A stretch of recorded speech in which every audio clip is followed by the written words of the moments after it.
हाँ तो भाई दिल्ली यूनिवर्सिटी की तरफ से भाई गाइडलाइंस जो है वो रिलीज़ कर दी गई है मार्च वाले एग्ज़ाम के लिए। ठीक है, मार्च में भाई किन के एग्ज़ाम होने वाले हैं पहले मैं आपको बता देता हूँ। देखो भाई फर्स्ट सेमेस्टर के एनसीवैप के, एसओएल के और रेगुलर वाले स्टूडेंट्स के एग्ज़ाम जो है होने वाले हैं, उनके लिए गाइडलाइंस है। साथ ही साथ भाई जो सेकंड फेज़ के एग्ज़ाम होने वाले हैं रेगुलर वाले बच्चों के और साथ ही साथ सोल वाले बच्चों के थर्ड और फिफ्थ सेमेस्टर के लिए, उनके लिए भी ये गाइडलाइंस है। साथ ही साथ भाई जो एनसीवैप के एग्ज़ाम पोस्टपोन हो गए थे थर्ड और फिफ्थ सेमेस्टर के लिए, अब उनके एग्ज़ाम जो है वो मार्च में होंगे 21 मार्च से, तो उनके लिए भी ये गाइडलाइंस है। ठीक है ना।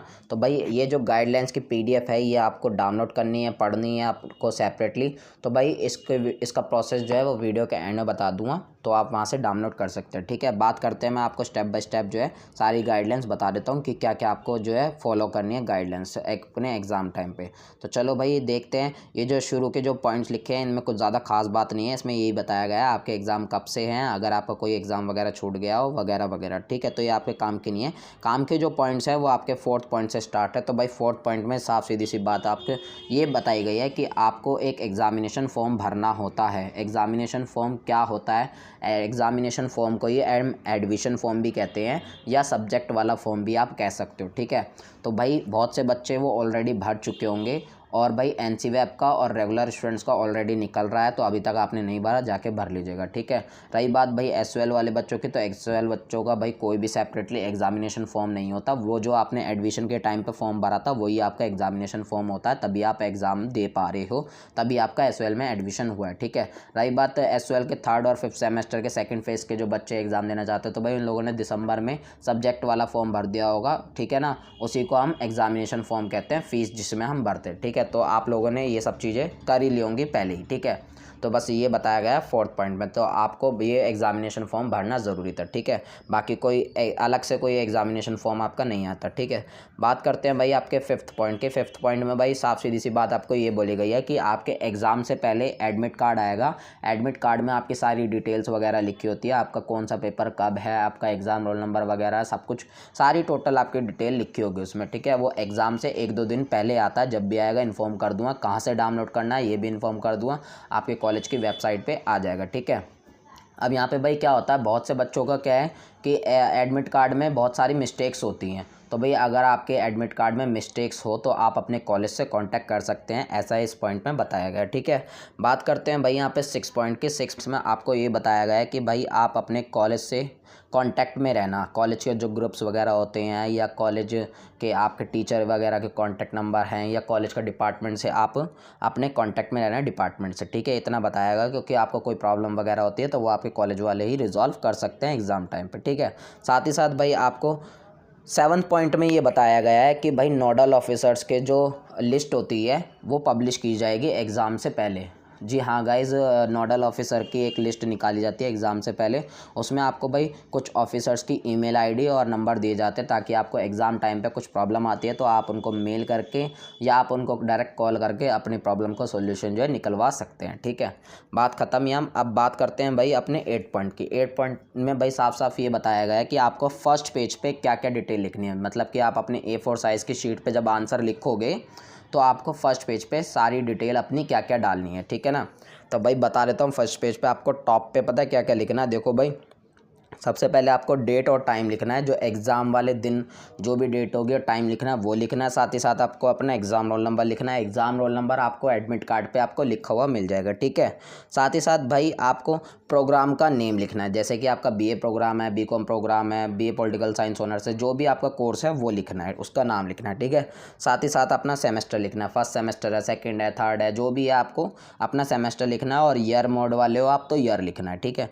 साथ ही साथ भाई यूनिक पेपर कोड लिखना है। अब ये कौन सी वाला है? तो भाई यूनिक पेपर कोड जो है ये आपको क्वेश्चन पेपर पे एक कोड लिखा मिलता है, उसी को हम कहते हैं यूनिक पेपर कोड। ये आपके एडमिट कार्ड में भी सब्जेक्ट के सामने आपको लिखा हुआ मिल जाएगा, हर सब्जेक्ट का अलग अलग होता है। ठीक है, तो टेंशन मत लेना, आपको क्वेश्चन पेपर पे भी लिखा मिल जाएगा, उसी कहते हैं हम यूनिक पेपर कोड, तो वो भी यहाँ पे लिखना है। और साथ ही साथ भाई टाइटल ऑफ द पेपर, यानी कि आपको सीधा सीधा सब्जेक्ट नेम लिखना है, जो भी आपका पेपर का नाम है वो लिखना है। ठीक है ना, बस ये सारी चीज़ें आपको फर्स्ट पेज पे लिखनी है, ऐसा बताया गया है इस पॉइंट में। ठीक है, बात करते हैं भाई आपके 9 पॉइंट की। तो भाई 9 पॉइंट जो है आपका थोड़ा बड़ा है, ये यहाँ पे कुछ इंपॉर्टेंट बातें बताई गई हैं। तो भाई आपको शॉर्टली समझा देता हूँ। 9 पॉइंट मैंने ऑलरेडी पढ़ लिया, मैंने लिख रखा है यहाँ पे, तो शॉर्टली आपको समझा देता हूँ। देखो 9 पॉइंट में आपको टाइमिंग की बात की गई है कि आपको पेपर करने के लिए कितना टाइम मिला है वगैरह वगैरह, ठीक है।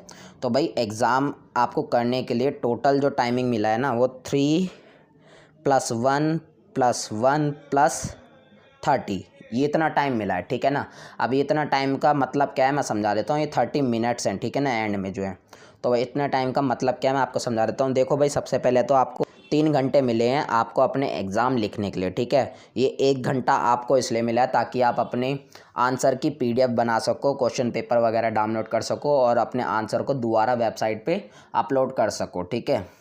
अब भाई ये टोटल वैसे जो जो आपके 4 घंटे या आपको जो है ये मिले हैं, ठीक है। अब इन 4 घंटे के बावजूद भी अगर आप किसी रीज़न से अपलोड नहीं कर पाते हो अपना आंसर, देन आपको ये फिफ्थ जो घंटा है ना, इसका यूज़ करना है, ठीक है। अदरवाइज़ मत करना भाई। अगर कोई रीज़न है, मान लो कोई टेक्निकल प्रॉब्लम आती है, तभी इस 5th घंटे का आपको यूज़ करना है, अदरवाइज़ नहीं करना। क्यों? क्योंकि भाई ये 5th घंटे का अगर आप यूज़ करते हो तो आपको प्रूफ देना पड़ेगा कि आपके साथ एग्ज़ाम टाइम पे क्या प्रॉब्लम हुई है। तो वो प्रूफ भी आपको स्क्रीनशॉट लेके लगाना पड़ेगा, ठीक है, अपनी PDF फाइल में आपको लगाना पड़ेगा। तो ये समझ में आ गया होगा। 5th घंटे का आपको वैसे जो वैलिड टाइम है आपका 4 घंटे का है, समझ में आ गया होगा। और 5th जो घंटा है अगर आप इसका यूज़ करते हो तो भाई आपको प्रूफ वगैरह जो है लगाना पड़ेगा, और इसका रिज़ल्ट जो है वो भी लेट आएगा, क्योंकि ये कम्युनिटी के पास जाएगा, देन आपका रिज़ल्ट जो है डिक्लेयर किया जाएगा। अगर आप ठीक होते हो, आपका जो रीज़न है वो वैलिड होगा, तभी आपका रिज़ल्ट डिक्लेयर किया जाएगा, अदरवाइज़ नहीं किया जाएगा, आपको परेशान किया जाएगा। तो आप समझ गए होंगे मेरी बात, ठीक है।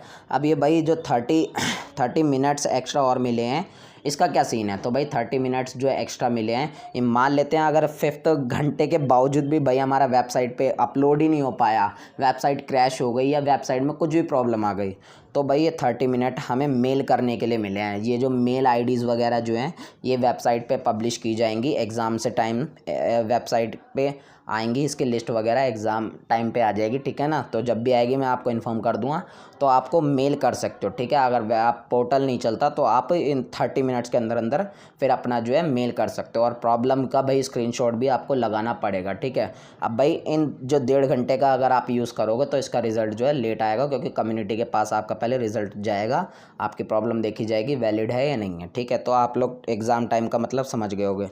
भाई PWD वाले कैटेगरी जो बच्चे हैं उनके पास पूरे 6 घंटे हैं, ठीक है ना। तो वह 6 घंटे में अपना एग्ज़ाम जो है दे सकते हैं, समझ में आ गया होगा। शॉर्टली मैंने आपको समझा दिया, ठीक है, 9 पॉइंट। बाकी आप पढ़ना चाहो तो पढ़ लीजिएगा, ठीक है। बात करते हैं भाई आपके 10th पॉइंट की। तो 10th पॉइंट में भाई साफ सीधी सी बात है, एक आपको समझाई है कि एग्ज़ाम से पहले जब आप जैसे ये मतलब अपना पोर्टल खोलते हो ना, तो पोर्टल खोलने से पहले आपके सामने एक पॉपअप शो होगा, जिसमें आपको कुछ गाइडलाइंस वगैरह लिखे होंगे कि आपको चीटिंग नहीं करोगे वगैरह वगैरह, बहुत सारी। बस उस पर कुछ नहीं करना, आपको टिक करना है एंड देन आपको सबमिट करके आगे बढ़ जाना है, ठीक है। तो बस ये बताया गया, ठीक है। एक अंडरटेकिंग आएगा, उसको टिक करना है एंड देन आपको आगे बढ़ जाना है, ठीक है। अब बात करते हैं भाई यहाँ पे ये जो 11 पॉइंट है, ये मतलब बकवासी है, छोड़ देते हैं यहाँ पे से। ये फ़िज़िकल मोड की बात की गई है, खैर ये आपके मतलब काम की चीज़ नहीं है, ठीक है ना। तो चलिए अब आगे बढ़ते हैं। ये जो आगे आपको जो बताया गया है मैं इसके बारे में बता देता हूँ। तो भाई आगे जो इस पॉइंट में बताया गया है, इसमें आपको ये बताया गया है कि भाई आपको एग्ज़ाम करने के लिए बस आपके पास भाई कहीं से भी आप एग्ज़ाम जो है दे सकते हो, ठीक है। चाहे आप कोई से भी कंट्री में हो या कोई से भी स्टेट हो, वहाँ से आप घर बैठे एग्ज़ाम दे सकते हो, इतना बताया, ठीक है। सेकंड पॉइंट में आपको ये बताया है कि भाई आपको एग्ज़ाम करने के लिए लैपटॉप की, डेस्कटॉप की या मोबाइल फ़ोन की ज़रूरत पड़ेगी, इससे ज़्यादा और कोई नहीं। आप अपना फ़ोन से भी पेपर दे सकते हो, लैपटॉप से भी, अपने डेस्कटॉप से भी पेपर जो है दे सकते हो, ठीक है। सारा ऑनलाइन प्रोसीजर होगा, ठीक है। बात करते हैं भाई आपके अगले उसकी, ठीक है। तो भाई अगला पॉइंट में आपको ये बताया गया है कि आपका देखो A4 साइज़ की शीट यूज़ करनी है। यहाँ लिखा नहीं है A4 साइज़ शीट, बट मैं आपको बता रहा हूँ कि आपको A4 साइज़ की शीट यूज़ करनी है अपने आंसर लिखने के लिए, ठीक है। अब आंसर आप लिखोगे A4 साइज़ शीट पे तो आप ला सकते हो।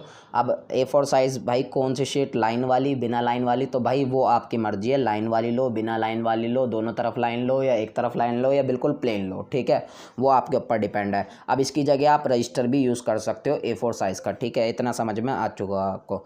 यहाँ पे ये बताया गया है जब आप आंसर लिख लोगे भाई कंप्लीट अपना, तो आपको भाई कुछ नहीं करना, उसे स्कैन करके आपको पीडीएफ बनानी है। हर क्वेश्चन की पीडीएफ अलग बनेगी। फॉर एग्जांपल भाई क्वेश्चन पेपर में आपको 4 क्वेश्चन करने के लिए दिए हैं, ठीक है, आपको मान लो 4 क्वेश्चन करने हैं, तो भाई चारों की अलग अलग पीडीएफ बनेगी। जैसे पहले आंसर की अलग पीडीएफ, दूसरे आंसर की अलग पीडीएफ, तीसरे आंसर की अलग पीडीएफ, चौथे आंसर की अलग पीडीएफ, ठीक है। और जो फर्स्ट पेज आपको डिटेल वाला बनाना था वो सारी पीडीएफ में लगना चाहिए, ठीक है ना। सारी पीडीएफ में आप फर्स्ट पेज जो है डिटेल वाला वो लगाओगे। समझ में आ चुका होगा आपको इतना सा प्रोसेस।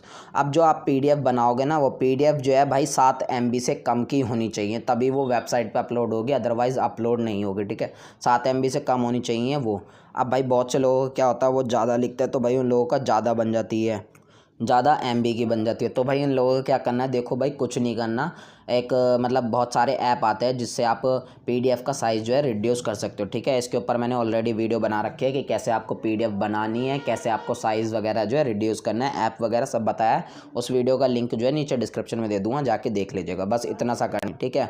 बात करते हैं भाई आपके अगले पॉइंट की। अगले पॉइंट में भाई अगला पॉइंट जो है आपको सिर्फ इतना बताया गया है कि भाई आप जब सबमिट कर दोगे ना, यहाँ पे तो खैर इसमें तो खैर कोई अगला पॉइंट में यहाँ पे कुछ नहीं बताया गया।